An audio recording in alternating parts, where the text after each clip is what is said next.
Abbiamo quasi finito di estrarre tutti i bitcoin. Ma cosa significa? Non è un bene fisico come l'oro. In questo video ti spiegherò che cos'è il bitcoin, come funziona, perché è stato creato e da chi. Io sono Notizia. Ciao, sono Marco Delio, trader coach e pro investor su eToro. La prima cosa da dire e che sappiamo tutti è che Bitcoin è la prima criptovaluta creata. Ma come funziona e chi l'ha creata? Non sappiamo esattamente chi è stato a crearla. Si dice sia stato un certo Satoshi Nakamoto, però in realtà è un nome inventato. Ci abbiamo fatto anche una statua che si trova ora a Lugano. Bitcoin nasce nel 2008. Sì, proprio nel 2008, hai capito bene. La famosa crisi del 2008. Cosa è successo durante quella crisi? Beh, tra le tante cose, hanno iniziato a stampare moneta in modo simile a come è successo durante il Covid. Ma cosa succede quando uno stampa tanta moneta? Quando stampi più moneta, aumenti l'offerta, ma se la domanda resta la stessa, allora la moneta perde di valore. Al contrario, in uno scenario ipotetico in cui la moneta verrebbe tolta dal mercato, allora quella moneta si apprezzerebbe. È la legge della domanda e dell'offerta. Tutti i mercati funzionano così, non solo quelli finanziari. Quando vedi il prezzo di un bene, magari storico, tipo una macchina d'epoca che schizza alle stelle, è perché è aumentata la domanda, però l'offerta è rimasta invariata perché se sono macchine d'epoca non ne sono state prodotte altre in questo momento. Bitcoin com'è che risolve questo problema?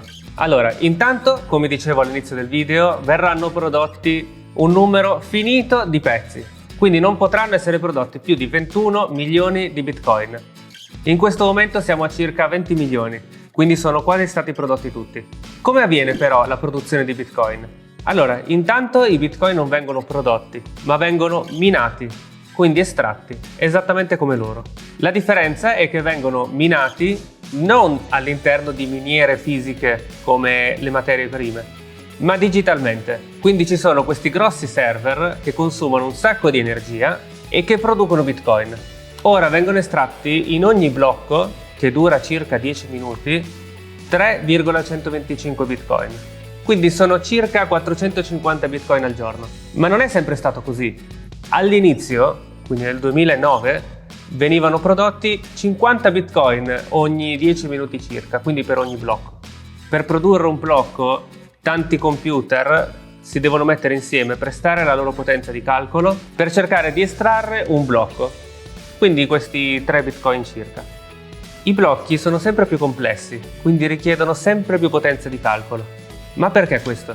Perché si aggiornano in base al blocco precedente. Se nel blocco precedente è stata usata tanta potenza di calcolo e quindi il blocco è stato estratto magari non in 10 minuti ma in 9 o in 8 minuti, il blocco successivo sarà più complesso e quindi richiederà più potenza di calcolo. Questo è il motivo per cui per minare un blocco serviva molta meno potenza nel 2009 rispetto ad oggi. Ma come dicevo prima, nel 2009 non venivano prodotti circa 3 bitcoin per ogni blocco, ma ne venivano prodotti 50. E questo è proprio ciò che rende unico il bitcoin, perché non può aumentare la produzione della sua moneta solo perché c'è una crisi o per qualsiasi altro motivo. Sono blocchi finiti. Quanto vale oggi un bitcoin?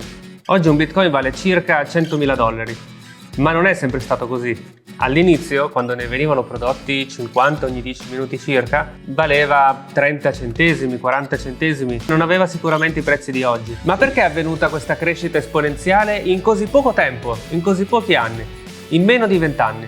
È proprio, come parlavo all'inizio del video, della legge della domanda e dell'offerta. Bitcoin dimezza la produzione ogni 4 anni circa. Questo fa sì che, diminuendo l'offerta, quindi quanto ne viene prodotto, un po' come quando sentiamo parlare dell'OPEC, che diminuisce i barili di petrolio che vengono prodotti giornalmente, e così il prezzo sale. Invece quando aumentano la produzione dei barili di petrolio, quindi aumentano la produzione di 10 milioni di barili al giorno ad esempio, il prezzo diminuisce, perché hai più offerta e la domanda resta la stessa, quindi diminuisce il prezzo. È esattamente lo stesso meccanismo. Questo fenomeno per Bitcoin si chiama halving e dimezzando la produzione, avendo ripercussioni sul prezzo per la legge della domanda e dell'offerta, il prezzo come minimo, a ridosso dell'halving, il prezzo come minimo raddoppia, perché è stata dimezzata la produzione ma la domanda resta invariata. Il fatto è che quando il prezzo cresce così tanto, di solito aumenta anche la domanda e quindi abbiamo visto il Bitcoin crescere in modo esponenziale negli ultimi anni. Ma sarà sempre così? Ma vi faccio un altro esempio. Vi ricordate il Covid 6 anni fa? Avevano abbassato i tassi di interesse, avevano iniziato a produrre molta più moneta, quindi hanno iniziato a stampare molti più dollari, hanno iniziato a stampare molti più euro. Questo ha generato un'inflazione senza precedenti. Adesso, per contenere quell'inflazione, stanno aumentando i tassi di interesse. Sì, stiamo pagando ancora adesso il prezzo del Covid. Questo però con Bitcoin non può succedere, perché sappiamo già che la produzione si dimezzerà ogni 4 anni. Quindi se il prossimo anno ci sarà una crisi, Bitcoin non potrà farci estrarre più moneta per aiutarci in quel periodo aumentando l'inflazione. Questo rende Bitcoin molto prevedibile e non soggetto a un'inflazione senza precedenti come quella attuale o come quella che si è verificata adesso in Iran. Quindi un altro vantaggio di Bitcoin è che non è manipolabile da una banca centrale, perché appunto se la BCE o la Fed comanda il dollaro e la BCE l'euro, se decidono di stampare più moneta, hanno il potere di decidere quanto stamparne e il prezzo che può avere in confronto alle altre monete. Se ne stampano di più, il valore dell'euro diminuirà, se ne stampano di meno, il valore dell'euro aumenterà. Quindi il Bitcoin non è manipolabile, ha un'inflazione regolare, l'inflazione c'è perché comunque viene prodotto ancora, è prevedibile perché ha un'estrazione regolare ed è anonimo. Quindi se voi avete i vostri Bitcoin su un wallet, a meno che non sono su un exchange che quindi vi ha chiesto i documenti, nessuno saprà che quei Bitcoin sono intestati a voi. Quindi avrete comunque un codice come se fosse un IBAN, ma nessuno saprà chi ha intestato quel codice. Tutti sapranno che all'interno di quel codice ci sarà quella quantità di Bitcoin, ma nessuno saprà a chi sono intestati quei Bitcoin. Questo è un grosso vantaggio perché ci permette di slegarci dal controllo delle banche. Vi è mai capitato che vi bloccano un bonifico perché magari fate un bonifico estero e la banca non ve lo fa fare? Ecco, con Bitcoin questo non può succedere. Anzi, viene usato soprattutto per questo. Perché, ad esempio, chi lavora in Occidente ma ha origini, ad esempio, nigeriane o pakistane, spesso manda i soldi alla propria famiglia nel loro paese di origine. Questo avviene soprattutto da quando c'è il Bitcoin in Bitcoin, perché mandare un bonifico in questi paesi dall'Italia può essere molto costoso. Con Bitcoin riesci a pagarlo pochi centesimi o pochi euro. Infatti non a caso la Nigeria e il Pakistan sono tra i paesi che più utilizzano le criptovalute. Ma naturalmente ci sono anche molti aspetti negativi sul Bitcoin. Ad esempio, serve molta energia per produrlo e molta di questa energia non è stata prodotta da fonti rinnovabili. Oppure, se ricordiamo agli inizi, quindi i primi utilizzi di Bitcoin, all'inizio sono stati proprio gli hacker nel dark web i primi a usare Bitcoin proprio a causa del suo anonimato. Erano anonimi, quindi potevano fare quel tipo di transazioni illegali senza venire scoperti. Un altro aspetto negativo può essere proprio la volatilità. Quindi se voi acquistate 100 euro di Bitcoin e dopo una settimana è sceso del 10%, voi in quel caso avete l'equivalente di 90 euro e magari non volete avere il vostro patrimonio mantenuto in modo così volatile, ma volete avere una stabilità come le valute fiat, le nostre. Ma negli anni ci sono stati dei cambiamenti anche da parte dei governi e delle banche. Ad esempio, 10 anni fa assolutamente nessuno voleva investire su Bitcoin da parte degli istituzionali. Invece adesso solo gli Stati Uniti detengono quasi 200.000 Bitcoin. La Cina ne detiene circa altrettanti. Ci sono anche aziende private come Strategy che detengono addirittura più di 670.000 Bitcoin, detenendo più del 3% dell'offerta totale di Bitcoin. A gennaio 2024 è stato approvato il primo ETF spot su Bitcoin. Questo vuol dire che adesso anche i retails, cioè i cittadini che investono in banca, in particolare con il primo ETF, con la BlackRock, che possiede i più grandi fondi di investimento al mondo, potranno finalmente investire in Bitcoin senza per forza registrarsi su un exchange autonomamente e sapere come spostare i Bitcoin da un wallet all'altro. Quindi potranno andare in banca e investire direttamente su un ETF spot su Bitcoin. Questo è molto importante perché vuol dire che finalmente la SEC ha riconosciuto Bitcoin. E in America, a partire proprio da gennaio 2024, da quando è stato lanciato il primo ETF spot su Bitcoin da parte di BlackRock, è possibile avere i primi fondi pensione in Bitcoin.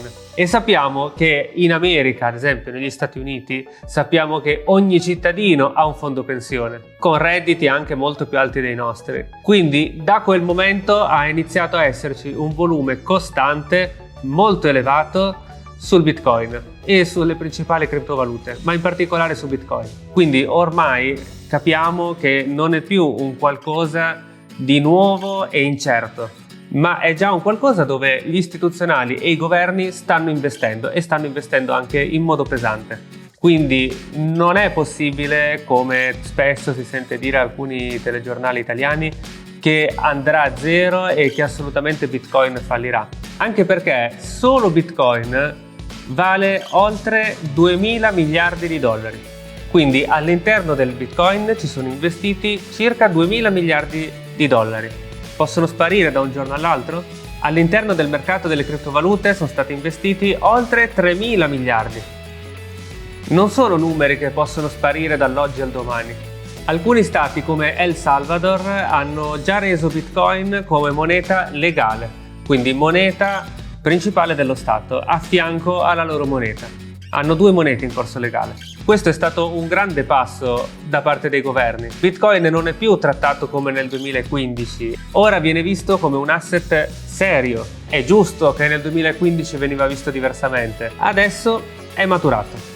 Ci sono anche alcuni stati occidentali come la Svizzera, in particolare Canton Ticino, detassa completamente le cripto, quindi se hai una plusvalenza in criptovalute non ci pagherai le tasse. Sempre a Canton Ticino o in generale in tutta la Svizzera puoi andare al bar e comprare tranquillamente, berti un caffè pagando in criptovalute, oppure puoi andare anche in un'agenzia immobiliare e comprarti una casa in Bitcoin.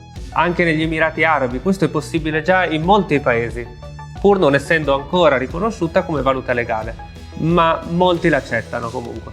Ma ci sono anche molte altre criptovalute, c'è Ethereum, Dogecoin, BNB, Solana, Tether. Sì, esatto, Tether, se ne è parlato molto negli ultimi giorni, ma capiamo come funziona Tether. Le criptovalute in realtà si dividono in altcoin, che sono praticamente tutte quelle oltre a Bitcoin che hanno un progetto. Ci sono le meme coin, che non hanno un progetto, sono semplicemente dei meme.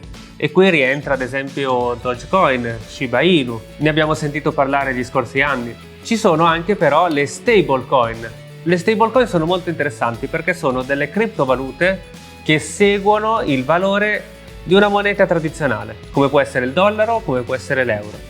Tether, che è nata in Italia, segue il valore del dollaro ed è molto usata. In realtà è la stablecoin più usata.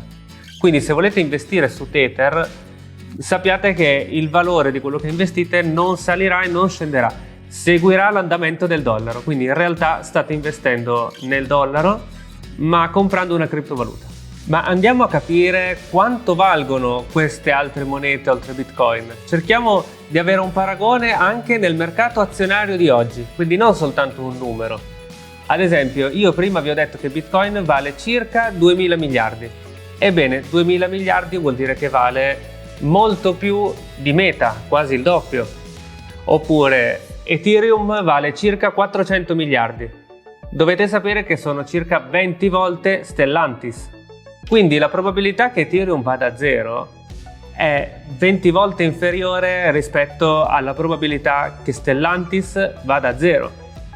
Dobbiamo cercare di capire davvero la sicurezza e la forza di queste criptovalute. Certo, non tutte, dobbiamo sempre andare a vedere, ad esempio, quanto valgono, come stiamo dicendo. Ci sono delle criptovalute che valgono qualche decina di milioni di dollari e questo può essere un fattore di rischio.